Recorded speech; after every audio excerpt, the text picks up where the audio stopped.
On Sunday mornings, I love using all kinds of chords.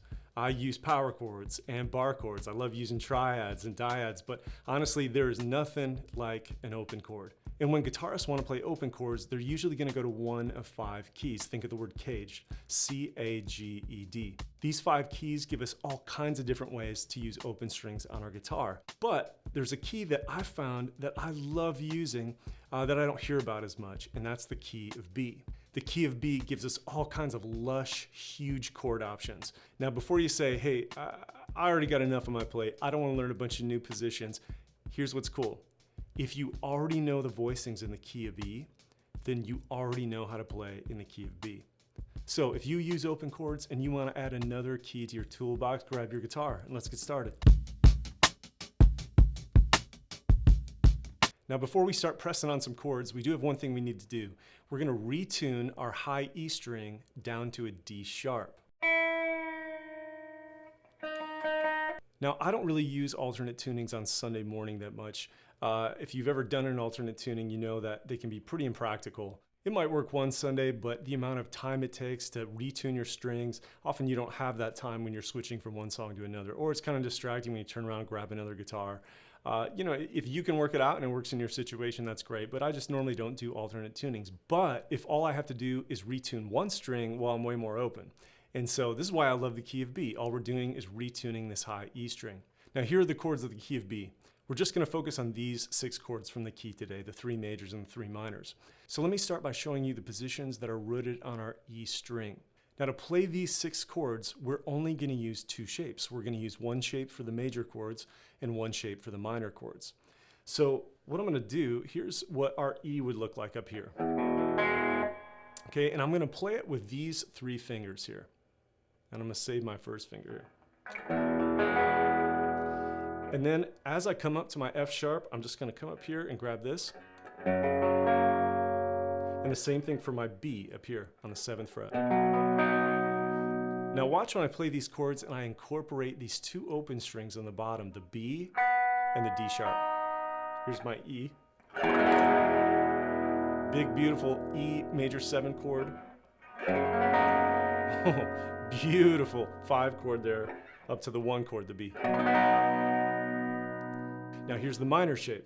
If this is our 1 chord, our 2 chord, what I'm going to do is take my 2nd, 3rd, and 4th finger, and if you've played in the key of E, these shapes should look really familiar. I'm going to play my C sharp minor here on the 9th fret. I'm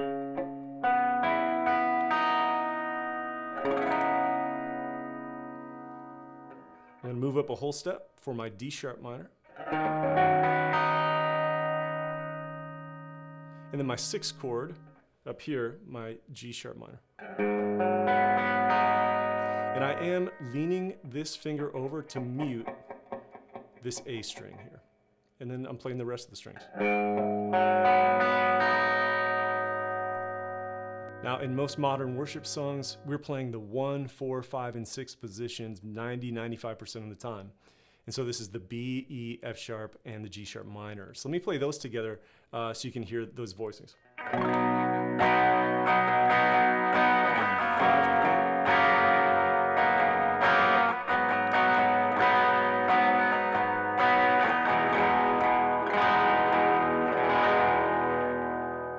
So those were the chords rooted on our E string. So now let's shift to our A string. And on our A string, our 1 position is up here on the 2nd fret. And what we're going to do is we're going to play this power chord shape, just like this. And I'm going to bring my middle finger over to mute the top string. And so it should sound like this.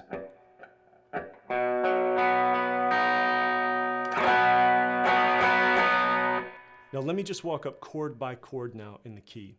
If this is our 1 chord, our 2 chord is our C sharp minor. So all I'm going to do is take this finger and put it up here, and take this finger and put it right there.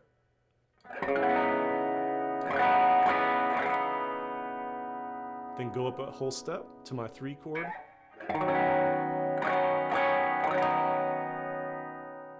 In the 4 chord, we're going to go back to our power chord shape up here on the 7th fret. Whole step up for our 5 chord. I'm going to mute this top E string. And then for the G sharp minor here, I'm going to go back to this shape, Play this G sharp here. So I'll just walk up in the key.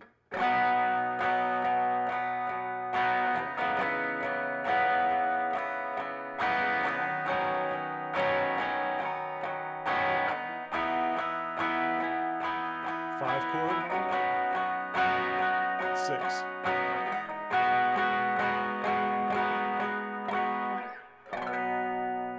So you can already hear there's some really beautiful options here.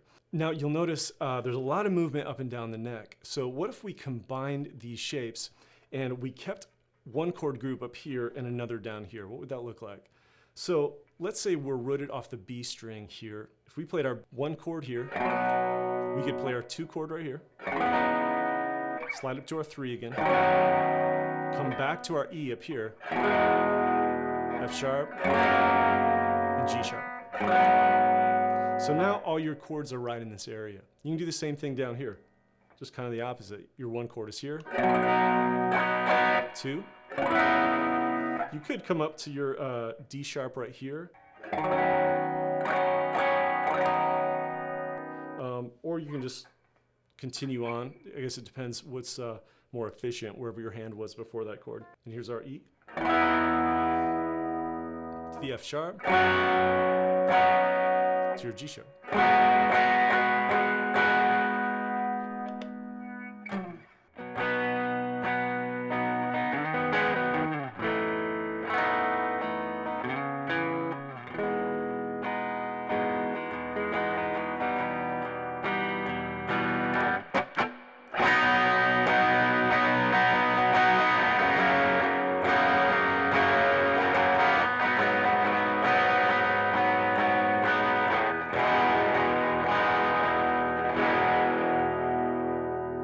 Enjoy.